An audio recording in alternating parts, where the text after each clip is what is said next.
अस्सलामुअलैकुम नाज़रीन, कैसे हैं आप लोग। उम्मीद है कि आप लोग खैरियत से होंगे। आज हम इस वीडियो में बात करेंगे यूके जनवरी इनटेक 2021 के बारे में कि जो यूके वालों ने इसमें नई चेंजेस की हैं उसके बाद जो वीज़ा लगने के चांसेस कितने हैं, सक्सेस रेट कितना है, कितने लोगों के वीज़ा लगने के चांसेस हैं, चांसेस ज़्यादा हैं या फिर कम है। आज हम इस वीडियो में डिटेल से डिस्कस करेंगे। वीडियो की जानिब बढ़ने से पहले आप लोगों से मेरी गुजारिश है कि मेरे चैनल को सब्सक्राइब कर दें ताकि लेटेस्ट इन्फॉर्मेशन आप तक पहुंच सके और वीडियो के एंड तक लाजमी देखेगा ताकि कोई भी स्टेप मिस ना हो जाए। चलिए वीडियो की जानिब बढ़ते हैं। सबसे पहले हम बात करते हैं कि जो अपकमिंग इंटेक्स आ रही हैं, जनवरी इंटेक्स, मई इंटेक्स, सितंबर इंटेक्स। सितंबर इंटेक्स तो अभी काफ़ी दूर है, पहले है मई और जनवरी इंटेक्स। पहले बात करते हैं कि क्या जनवरी और मई इंटेक्स में फ़ाइल लगानी चाहिए या कि नहीं लगानी चाहिए, इनके सक्सेस रेट कितने हैं, वीज़ा लगने के चांसेस कितने हैं। पहले तो ऐसे होता था कि जनवरी इनटेक में ऑप्शन आपके कम होते थे, आप वीज़ा लगने के चांसेस कम होते थे क्योंकि बहुत सी यूनिवर्सिटीज़ बंद होती थी, क्योंकि वहाँ पे बहुत ज़्यादा सर्दी होती है, इस वजह से बहुत सी यूनिवर्सिटीज़ बंद थी और आपके पास ऑप्शंस कम थे। लेकिन अब ड्यू टू कोरोना वायरस की वजह से पहले जो इनटेक्स थे वहाँ तब बहुत कम ऑप्शन थे, बहुत से कम लोगों का वीज़ा लगा। इसलिए उम्मीद है कि इस दफ़ा जो जनवरी इनटेक है इसमें ज़्यादा चांसेस होंगे और सारी जो भी यूनिवर्सिटीज़ बंद थी वो अब ओपन होंगी, इस तरह इसके चांसेस भी ज़्यादा होंगे। अगर तो आप अपनी फाइल लगा रहे हैं या जिस भी कंसल्टेंट से लगवा रहे हैं तो आपकी जो फाइल है उसके अंदर जो आपकी यूनिवर्सिटी है या फिर आपका कोर्स है वो हाई रैंक का होना चाहिए।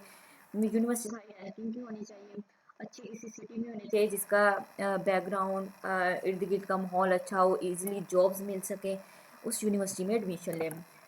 इसके अलावा जो आप जिस कोर्स में एडमिशन ले रहे हैं उस कोर्स में लें, कोशिश करें जिसमें आपको पहले महारत हो, मीन्स कि आप पहले अपने कंट्री में उस कोर्स को पढ़ चुके हो, ताकि अगर तो आप वहाँ जाकर न्यू कोर्स कोई लेंगे तो आपको जो अंडरस्टैंड करने में मुश्किल होगी, कि उनकी लैंग्वेज है जो हमें इतनी समझ नहीं आती।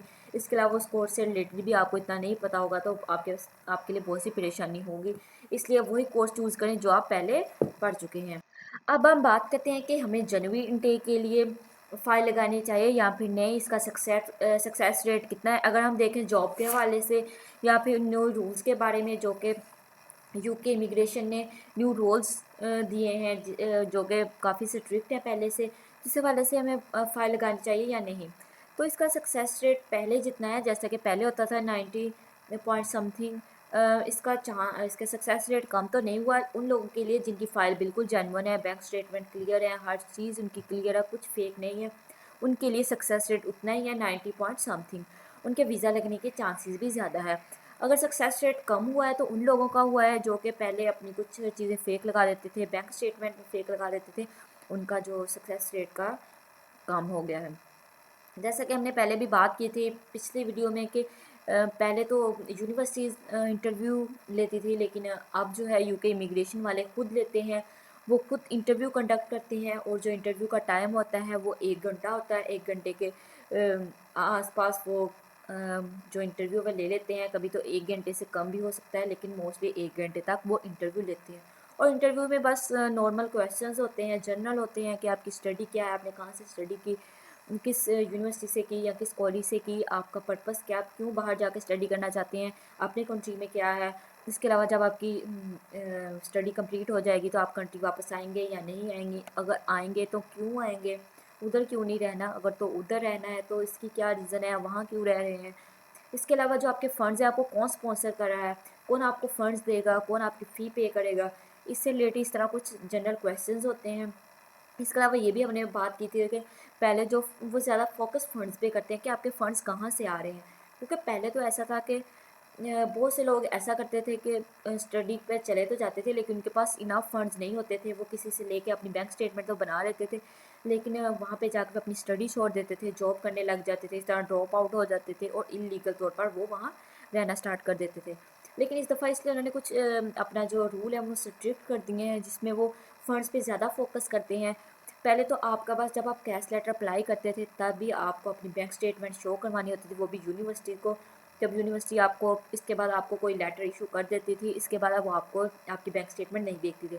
लेकिन अब उन्होंने कुछ रूल में अपनी चेंजेस की हैं, ताकि वो ध्यान रख सकें कि आपके डॉक्यूमेंट्स क्लियर हैं या नहीं है।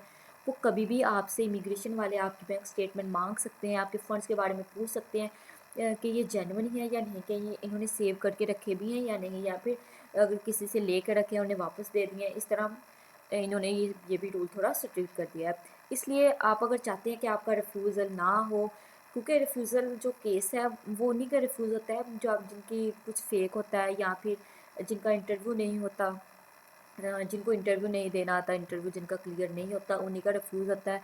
अगर तो किसी का इंटरव्यू क्लियर हो गया, उसे उसके क्वेश्चन सारे क्लियर हैं, उसके इंग्लिश भी अच्छे से आती है, उसके डॉक्यूमेंट सारे क्लियर हैं, उसकी एजुकेशन के डॉक्यूमेंट्स क्लियर हैं, उसने फेक नहीं बनवाया, उसकी बैंक स्टेटमेंट क्लियर है, तो उसके लिए तो सक्सेस रेट उतना ही है जितना पहले हुआ करता था।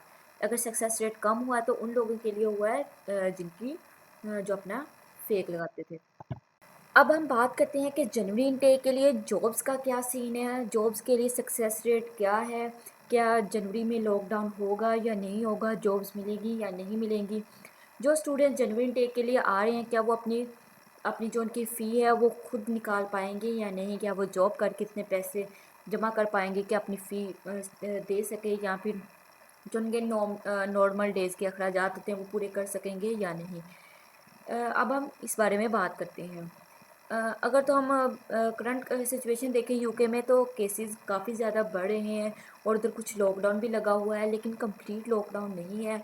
कुछ चीज़ें खुली हुई हैं, जो अननेसेसरी चीज़ें हैं वही बंद हैं, जैसा कि पार्क वगैरह, और इसी तरह रेस्टोरेंट में बैठ के खाना खाना। इसी तरह जो अननेसेसरी काम है वही बंद है, और जो नेसेसरी काम है वो ओपन ही है, जैसा कि आपके एम्बेसीज वगैरह भी ओपन है, जो आपकी ऑनलाइन फूड डिलीवरी वो भी ओपन है। आप रेस्टोरेंट में ऑनलाइन डिलीवरी होती है, लेकिन उधर बैठकर खाना जो है वो बंद है। इस तरह लॉकडाउन लगा हुआ है।